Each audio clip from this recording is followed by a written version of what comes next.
안녕하세요. 저는 한국관광학회 회장 맡고 있는 이훈입니다. 인사드리겠습니다.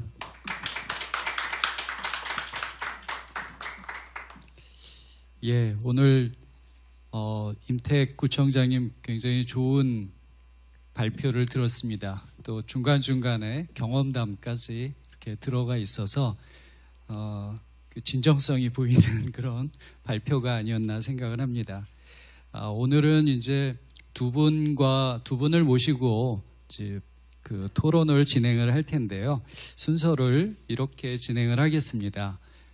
우선은 두 분의 그 토론자 분들에게 한 2개 정도의 질문을 제가 드리고, 그리고 나서 다시 임택 구청장님이 마지막 마무리 멘트를 좀 해주시고요.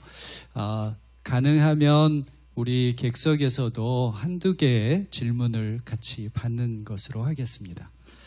자, 그러면 먼저 오늘 귀한 분들이 같이 해주셨는데요. 먼저 소개를 잠깐 드리겠습니다. 박승원 경기도 광명시장님 인사 드리겠습니다. 그리고 아마 이 숨은 또 노력자일 겁니다. 이런 그 협의회와 공정관광이 만들어 가는 데 있어서 고두한 대표님.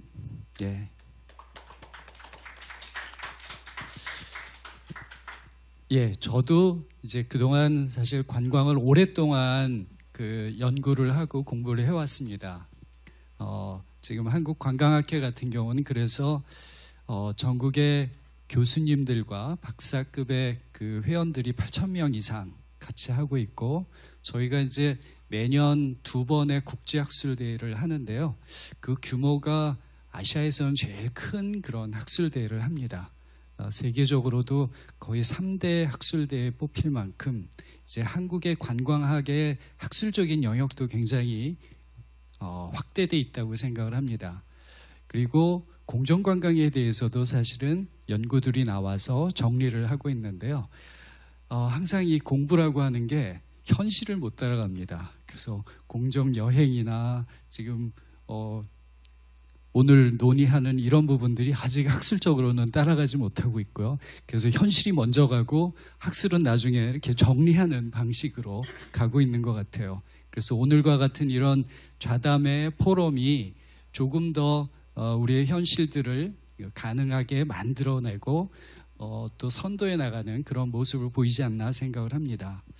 우선 첫 번째, 그러면 박승원 시장님께 질문을 먼저 드리겠는데요. 사실 제가 오늘 고향에 관련된 얘기를 하는데 광명이 고향입니다. 그래서 오늘 이렇게 시장님을 만나서 너무 반갑고요. 오늘 우선은 말씀하시기 전에 시장님께서 잠깐 소개 말씀과 광명에 대한 자랑을 잠깐 좀 먼저 해주셔도 좋겠습니다. 죄송한데 이따가 두 번째 질문은 뭐예요, 혹시?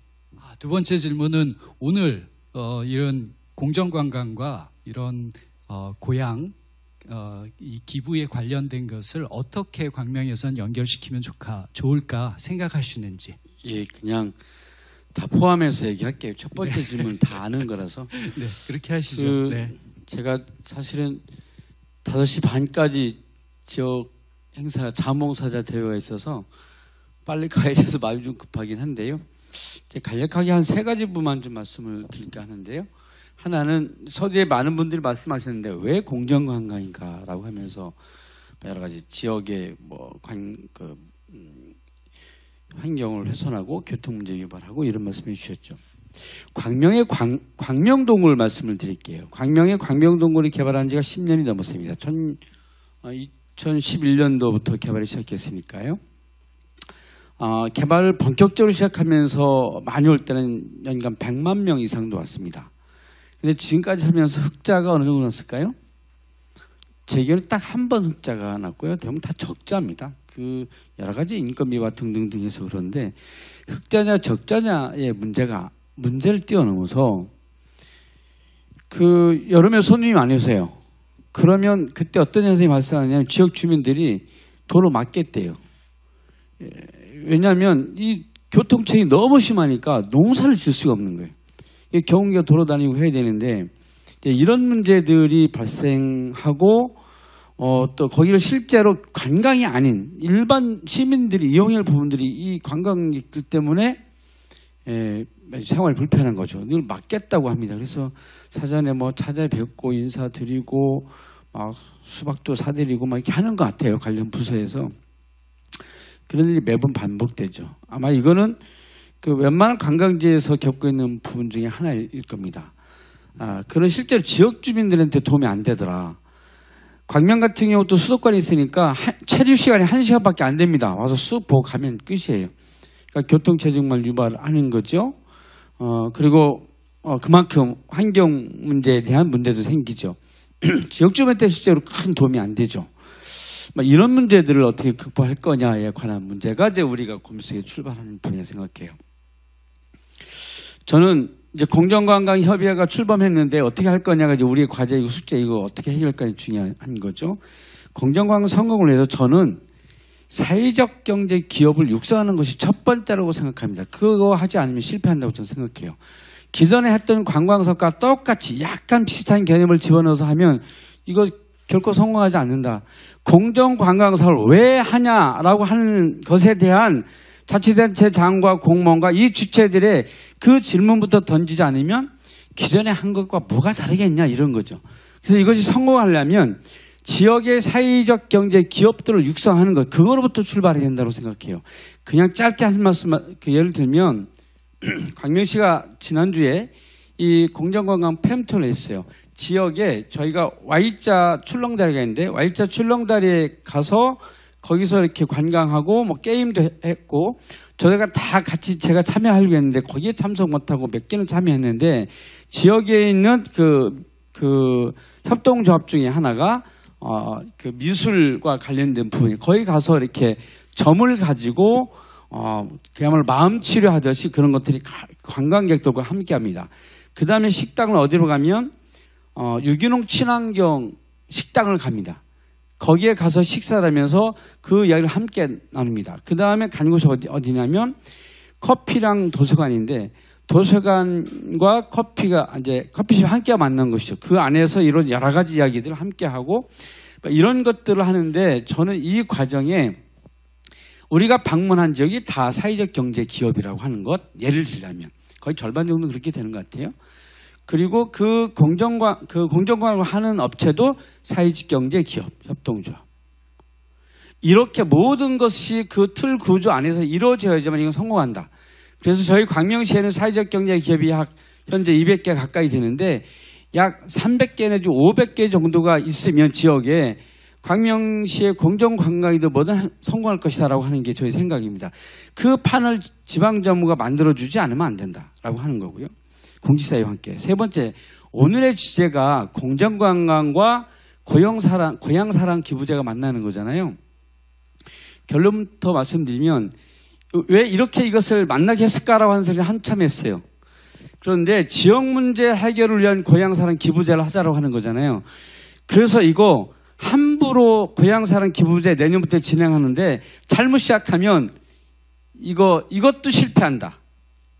우리나라의 기부 문화가 현재 어떻게 되어 있나부터 생각해야 되고 지역 문제 해결을 위한 형태의 고향사랑 기부제가 되기 위해서는 적어도 내년 1년 내내 이 송관 일본의 사례 함께 토론하고 교육하고 계속 현장 방문하고 이렇게 하면서 좋은 사례, 그러니까 우수 사례가 먼저 각 지방도시에 전파가 되어야 되지 만약에 잘못된 사례가 먼저 홍보가 되어버리면 우리나라 지방정부에 갖고 있는 단점 다시 하나요. 따라하기. 잘못 따라하기 하면 고향사랑 기부제 엉뚱한 방향으로 간다. 그래서 천천히 가더라도 좋은 사례, 우수 사례를 먼저 만들고 그렇게 그것을 다른 지자체가 따라 배울 수 있도록 내년 한 해만이라도 돈을 기부를 먼저 모으려고 하지 말고 먼저 공부부터 하자. 이것은 우리 공정관광 지방정부협의회가 앞장서야 되겠다라는 말씀을 드리면서 그러한 방향으로 함께 노력했으면 좋겠습니다. 이상입니다. 네, 고맙습니다. 네, 오히려 지금 이제 그 광명이 닥친 또 여러 가지 관광으로 인한 문제점과 더불어서 이거를 해결하기 위해서 공정관광과 고향사랑 기부제라 같은 것들을 해결하는 하나의 방식으로 사회적 기업이라고 하는 것들, 그리고 사회적 기업이 하나의 생태계를 만들어 나가야 된다라는 말씀을 해주셔서 굉장히 좋은 솔루션까지 말씀해 주셨다고 생각을 합니다. 시간을 보시고 너무 급하시면 먼저 일어나셔도 되니까요. 네. 우리가 다 양해를 하도록 하겠습니다. 두 번째는 고도환 대표께서는 실제로 이제 사회적 기업을 하고 있었고, 특히나 공정관광이라고 하는, 이게 사실 지금은 익숙하지만요, 처음 시작할 때는 공정관광, 공정여행이라는 거를 개념을 이해시키는 것도 굉장히 어려웠어요. 그런데 그걸 처음부터 이제 사업을 통해서 진행해 오면서 어려움도 많았을 거라고 생각을 합니다. 지금 이제 봤을 때 공정관광은 이제 어떤 모습을 지금 띠고 있고, 어떻게 오늘 이렇게 지방정부와 더불어서 가야 될 것이라고 생각을 하는지 한번 말씀해 주시기 바랍니다. 네, 감사합니다. 2009년에 창업을 이제 공정 관광하는 사회적 기업을 창업했는데, 교수님 말씀하신 대로 사람들이 공정 관광은 뭐냐, 또 사회적 기업은 뭐냐, 둘 다 모르는 걸 가지고선 창업을 하면 어떡하냐 라고 무척 많이 혼났던 기억이 있습니다. 2011년에 이훈 교수님이 공정관광 관련돼 있어서 서울시랑 연구한 보고서가 나오기 전까지 공직사회에 사람들이 읽을 만한 형태의 공정관광 보고서가 존재하지 않았던 기억이 있습니다. 이제 교수님 덕을 많이 봤습니다. 네, 2019년에 아시다시피 관광진흥법 48조 3항이 일부 개정되면서 공정관광 관련돼 있는 내용이 지속가능 관광이라는 내용으로 들어가게 됩니다.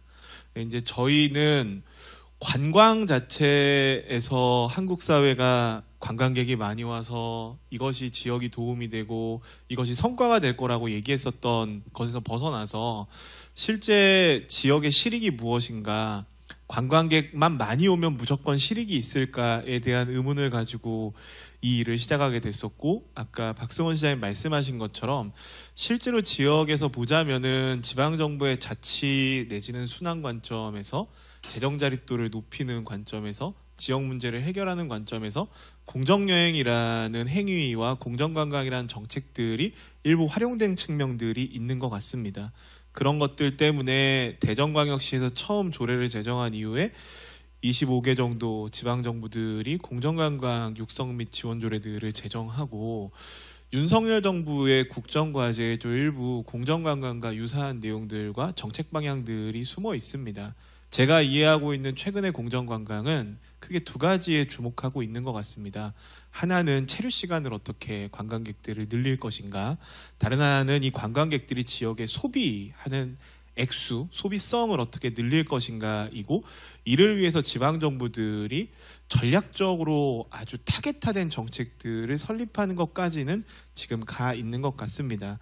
우리 지방정부협의회의 경우는 파편화되어 있는 이런 정책과 시도들을 하나로 모으고, 지방정부 입장에서 관광이 어떻게 하면 지역 문제를 해결하고 재정 자립을 이루고 고향사랑 기부제 같은 형태의 무기들을 결합해서 실제 지역의 지속 가능성을 담보할 수 있는 형태의 하나의 목소리를 좀 만들고, 중앙정부의 제도화 정책을 적극적으로 제안하고 필요하면 법 개정들도 해야 되는 시점에 있다고 이해하고 있습니다.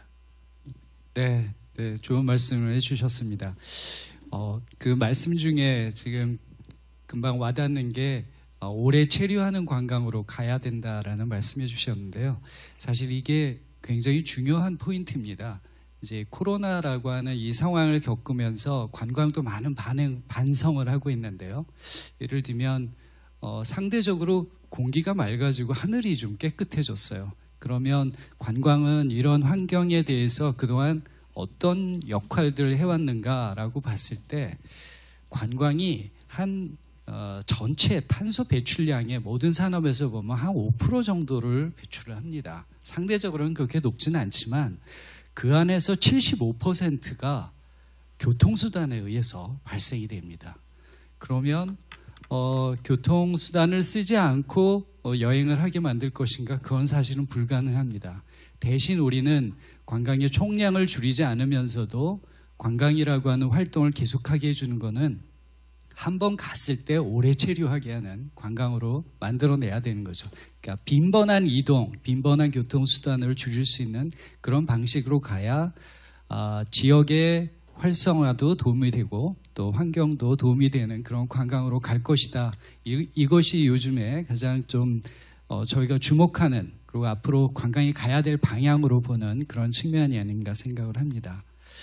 자, 그러면 혹시 그 객석에서 플로어에서 질문이나 혹시 의견이 있으면 한두 개만 받도록 하겠습니다. 혹시 의견 있으세요? 네, 네.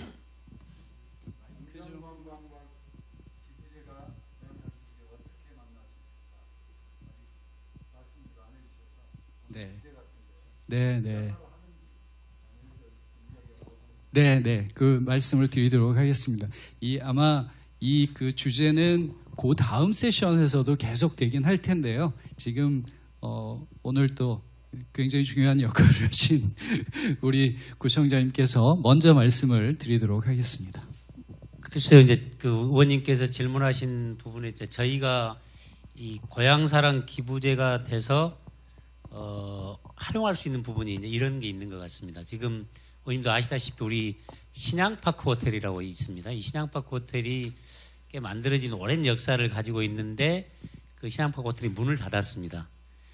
그래서 사실은 여기 이제 지역의 이제 건설업자들이 그 고급 이제 그 주택을 짓기 위해서 추진하고 있었는데 이제 그걸 시민들이 그렇게 무등산 자락에 고급 주택을 짓고 그래서 난개발 방식으로 해서 되겠느냐. 그래서 이제 광주시에 그 부지를 매입하도록 요구를 했습니다. 그래서 약 300억 이상의 매입비를 이제 개발을 진행하고 있는 것들을 우리 구나 광주시가 이제 그걸 좀 막으면서 매입을 했는데 이제 이유가 문제입니다. 이 신양파크 호텔 부지를 어떻게 활용할 건지. 근데 가장 많이 이제 막히는 부분이 이걸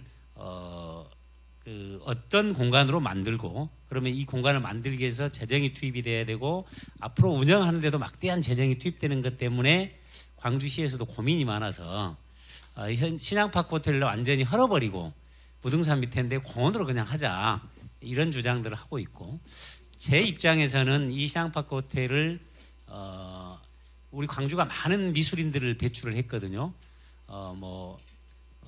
의대 허백년 선생도 있고 그 다음에 또 이렇게 누군가요?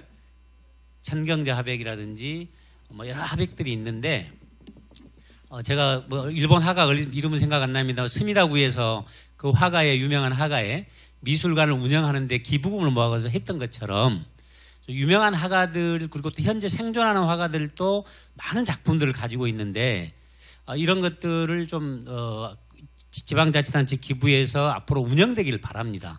그래서 그런 방들도 만들고 또 여기 찾아오는 사람들이 예술로서 디자인된 방에서 하루 체류할 수 있게 하는 그런 것들을 기부금이 잘 모아진다고 한다면 그런 어떤 예술 관광을 할 수 있는 공간으로 꾸미고 운영하는데 그런 기부금을 사용할 수 있다고 한다면 저희한테는 새로운 기회라고 생각합니다.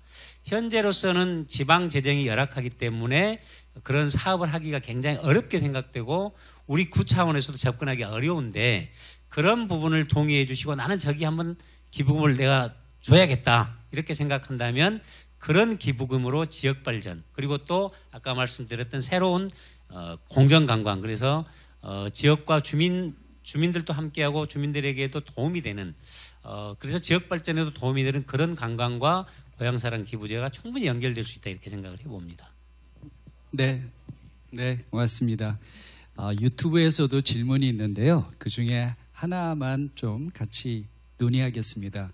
공정관광에 대해 관심이 많아 지역 공정관광에 참여하고 싶은데 찾을 길이 없는 것 같습니다. 지자체에서 공정관광에 대한 홍보 채널, 예약할 수 있는 플랫폼 구성을 현재 어떻게 하시는지 알고 싶습니다.